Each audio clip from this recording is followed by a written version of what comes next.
Hi, I'm Max from Re-Energise Mind and Body, and today we're very fortunate to be with the legend Yogi, or rock star Yogi, maybe, but Mr. Powerlifting Duncan Peak. Dunks for short? Dunks, yeah. Thanks for making the time to see us today. Thanks for having me, Max. Today, just in case, because I'm not sure, but some people may not know you or of you. So just for that, I'll give a bit of an intro. So Powerlifting now has, I believe, 9 studios. Yep. So about 7 in Australia, 2 New Zealand. Is that right? Just 1 in New Zealand. So 8 1 in New Zealand. Okay. Yeah. So, and it goes around the Sydney area. We have Neutral Bay, Bondi Junction, which I've all been to a trial. Yeah. Then you go. Then there's even Adelaide, Western Australia. Yep. Melbourne as well. Did I miss one? Manly, but. Oh, sorry. this Manly studio, which actually I have been practicing here for 9 years. So this is my home. This is my heart. And also in New Zealand, one studio in Wellington, in New Zealand. Also, obviously, powerlifting is helping people or teaching classes to thousands of yogis, I guess, every week. Yeah. Teacher training. A lot of yogis become teachers through powerlifting. Would you have a guess of how many? I think we're around 3,000 teacher trainers over the 15 years we've been open. It's about 14,000 people a week come through our studios. Last year, I think it was something like 478,000 practices happened at a powerlifting yoga studio. Wow. Yeah, we want to get it to 1 million eventually. I have no doubt, and especially with new locations and whatnot. We'll get to powerlifting in a bit. So there's teacher training, and then also the retreats. And part of the teacher training is you go on a retreat as well. Some in Bali, and I guess some might be in Australia. And also some of those retreats are for the non-yogis or not part of the teacher training, which I actually assisted. Okay. And it was called On Discover and Transform. Yeah. And it was an amazing experience for self-development. Yeah. And you don't have to do teacher training to become a teacher. It's a personal journey, isn't it? Yeah, definitely. And then also obviously there are workshops, and you've written a book. I've written a book. Everybody's got a story about writing a book. Yep. It's a journey, isn't it? It is a journey, yeah. And I'm assuming this is obviously in the teacher training and all about modern yoga. Yeah, it's sort of a blend between a textbook about yoga, so we use it as our teacher training manual, but it's also sort of a coffee table book with really nice discussion around yoga, and then trying to bring it into the modern day and how it suits our modern world. Perfect. And then also, the important part, or I guess for me the fascinating part, is how does back in the days, a younger Dunks, tough guy, big guy, martial art, rugby at a high level, keen surfer, still are, I believe, when the body is holding up, and then also in the military. Yeah. So the real question for us to find out is how that journey of a young Duncan, tough sport, has a journey of becoming, a yogi, and then taking this to the next level on this amazing spiritual journey. Yeah, it's a long story, so I'll condense it down. But I was introduced to my first yoga class called Raja Yoga, which was meditation, a couple of poses, but nothing like what we do now, when I was about 14 years of age. Oh, wow. And then for 2 years I was living with a family where I practiced Raja Yoga with them. The family were hippie spiritual, and my best friend was their son, and I was living with them, and they were sort of aligned to those spiritual principles. Bittersweet story, he was killed in a car accident when we were 16, and I suppose his father for the next couple of years taught me what he would have taught his son, and that was how I first sort of got into yoga. And I was playing football throughout that period, and had always done martial arts, and then went to the army and did my whole career in the parachute regiment and things like that. And always maintained some sort of meditative practice and concentration practice just to deal with the stress. A lot of it was to deal with the grief that I went through with losing a few of my best friends when I was young. That was really a big part of the motivation for me to get into a spiritual understanding of life. And then in the military, I actually had a big injury where I got medically discharged. And after the military, I went to the corporate world and did a lot of consulting and leadership and things like that, and did a master's in business and all that, and enjoyed it to some extent, but didn't feel like it was exactly what I wanted to do with my life. And really, powerlifting in the initial stages was a bit of an accident. It was a studio was offered to me, and I actually turned it down initially. And then the guy came back and said, well, can you run it for me because it's not working and I'll just pay you to run it. I said, I'll give it a go, and it just boomed. And there was a lot to do with timing in Australia at the time. There wasn't really this modern vinyasa movement. And then the capacity, that I had to create and deliver and influence. And soon after I bought the studio and still worked a full-time job for the first 18 months while I was running the studio. And then slowly this whole stigma of what a yogi was over 5 years changed in Australia, from the hippie housewife, traditional orange robes on a mountaintop, to everyday people. And then once that sort of changed, we were able to expand a little bit, and a lot of the people who helped me get powerlifting successful, we were able to expand and help them create careers out of yoga. And so that was really how I got into it. It was the vinyasa movement was more once I got discharged from the army. I enjoyed the physical side of Ashtanga yoga, and then the philosophy was sort of like what I'd learned a lot younger, and I could see the two blend. And then I was like, oh, well, this really is what I would want to do, and then found that I had the quality of doing it, and it all just took off from there. How big will powerlifting become? Meaning, you've talked about the million. So, are we? Is your dream to have even more locations to influence more people across Australia and maybe overseas more? I'm not opposed to it, but I'm not business driven in like wanting to have 50, 100 studios. I probably could have already if I wanted to. Like, it's 15 years and we've only got 9 studios. It's pretty slow growth. It's all been self-funded. There's no external people involved, so it's a nice way to run the business organically like that. There's not really a motivation to rapidly grow, but as people come up through powerlifting and they want to make more of a career out of yoga, opportunities arise where, like Adelaide, they want to open a studio down there. So okay, well, we'll let you do that and help you do that. And so it's more of an organic growth plan and things like that, rather than some sort of business vision. And we're not opposed to that sort of stuff, but it's never really been that important. It's more about maintaining the quality and organically growing as we go. Just flow, really? Yeah. Good. And so basically, in yoga, a lot of people, I'll say to people, as we get older, lower back injuries, or we sit a lot. Sitting is the new smoking, or has been for years. A lot of people think it's just about flexibility.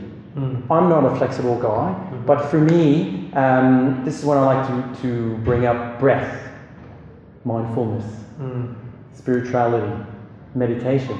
Because people think it's just about flexibility. Can you be, I'm not flexible, I can't do yoga, I can't sit in a certain way and whatnot.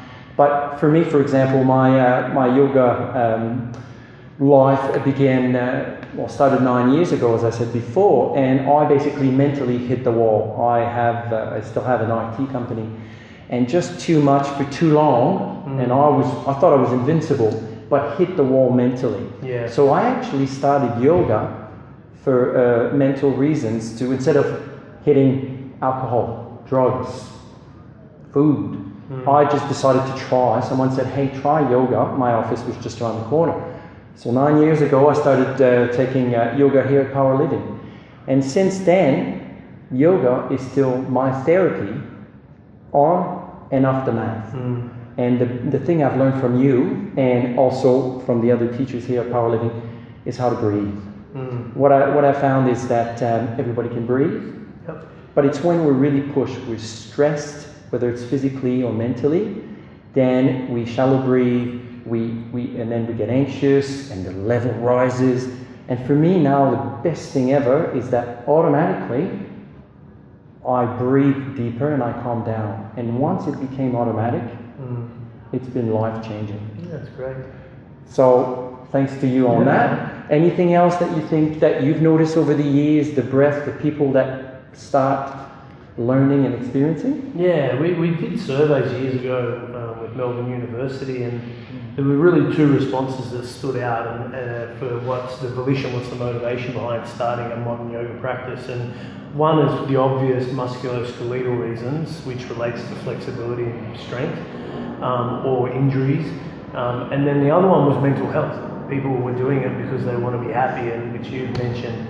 And what we have realised though is that people may come for musculoskeletal reasons, but they really stay for the self-awareness development. So we can call that mental health or whatever we like, but people just becoming more aware of the stories they're telling themselves, the anxiety and lack of breath in times when they need to be more grounded, or depression, things like that. So yeah, it's an interesting thing to understand that about modern yoga, that it may motivate people physically, but it certainly isn't what the whole journey becomes about. It's more about self-awareness, and which is natural maturing anyway. It just accelerates the process and accepting things about ourselves and becoming more aware about ourselves and not judging ourselves so much. And the breath is always the thread that allows us to get relaxed and grounded. And if you look at it in a physiological point of view, the long breath stimulates the vagus nerve. The vagus nerve helps us really tap into that parasympathetic nervous system, the rest and relax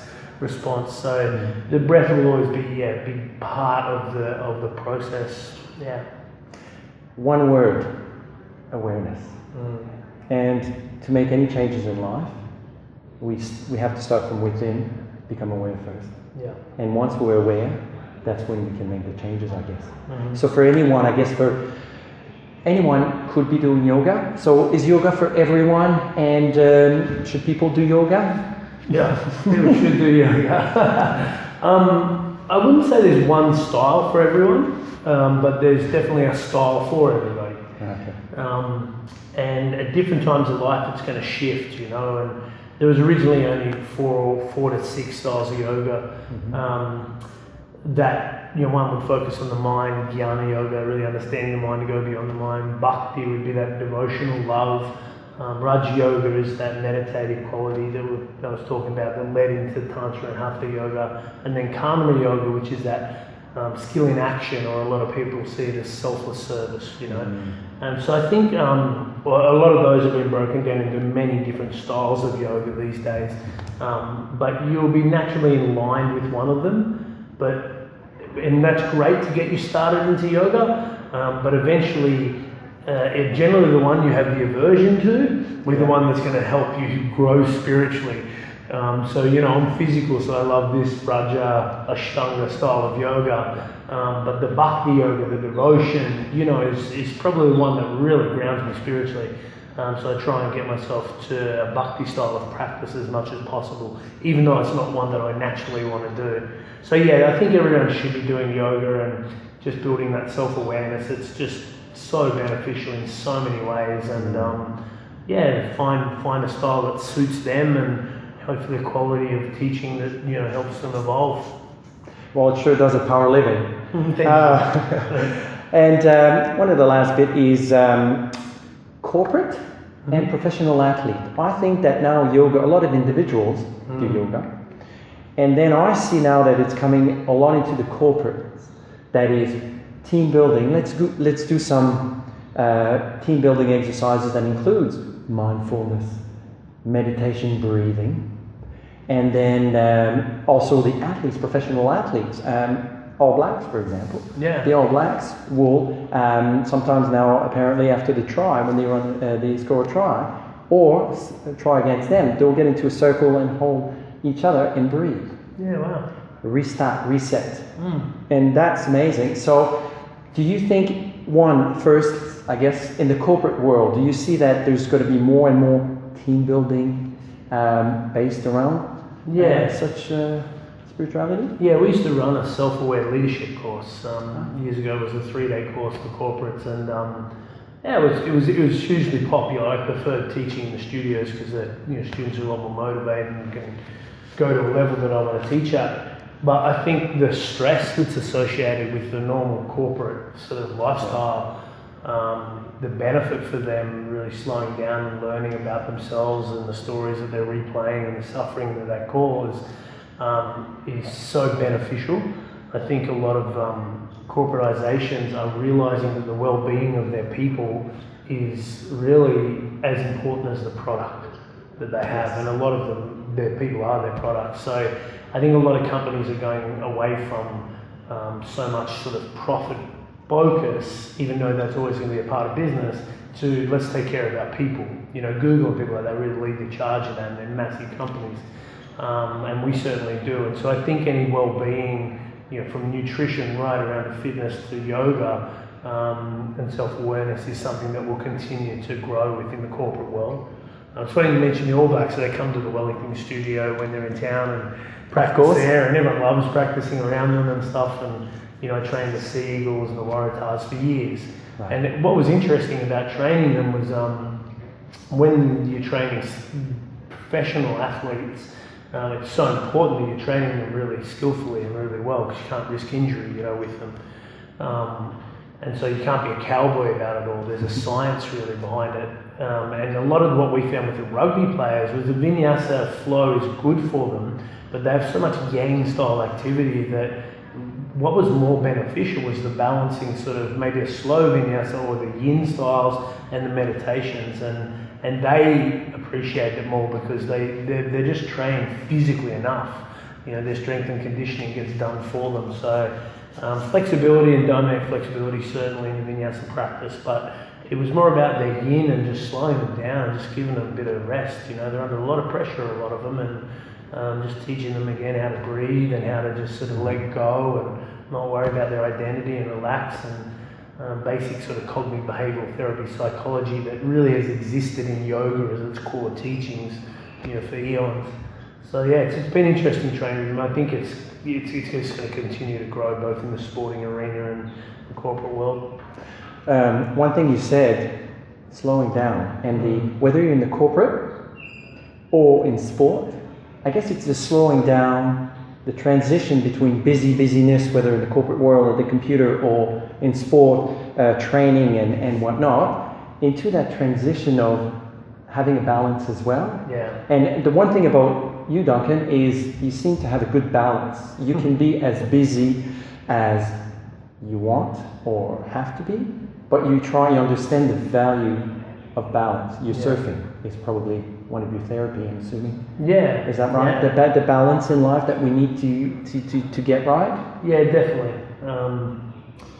I think meditation for me is really the glue. Surfing, if I'm honest, is a competitive thing for me. I've worked against myself. I always want to get better and better, and it's slowly becoming more of a, there is a spiritual aspect to it, and I'm learning that. But it's always been a bigger way to push myself. But yeah, meditation, and just you talked about slowing down and stuff. I think one thing Karma Yoga teaches you is skill in action. So we're bound by action, no matter what we do. Even if we say we're going to do nothing, we're still doing nothing. It's action. And so we need to learn that even if we have to be fast or we have to be slow, it's how we are in that state.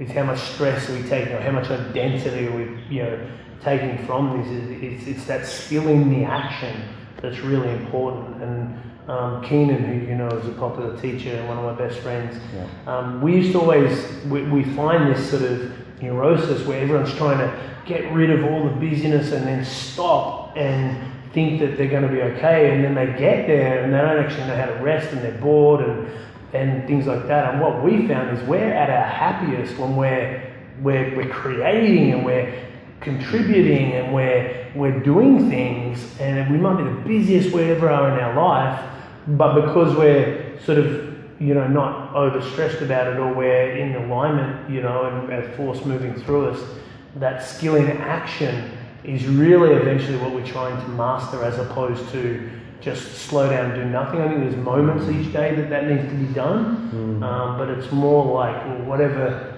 the universe asks of you, how do I do that skillfully?